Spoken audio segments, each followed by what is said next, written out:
A call from a Liberal backbencher to broaden or increase the goods and services tax has been knocked on the head by the Prime Minister. Live now to political reporter Eliza Edwards. Eliza, a pretty familiar sort of situation here. Someone puts up talk about increasing the GST amidst, of course, other reform to reduce taxes, but Scott Morrison wasn't giving this any daylight at all.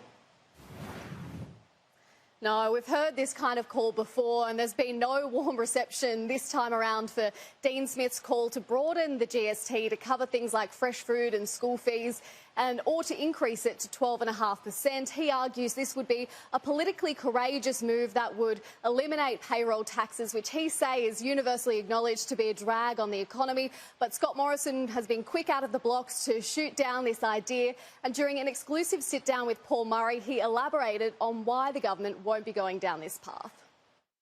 No, we're not doing that. And I'll tell you why, because look, we said we wouldn't. It's that simple.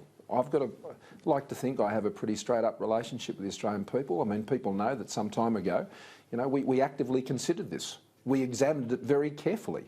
And the sad truth was, with something like that, you had to spend half of what was actually raised in providing compensation for the implementation of the tax. So at the end of the day, the numbers just didn't add up. And so we said we're not contemplating that. The Australian people would have to have a judgment on that for that to occur, and so it's not on the agenda. We ain't doing it.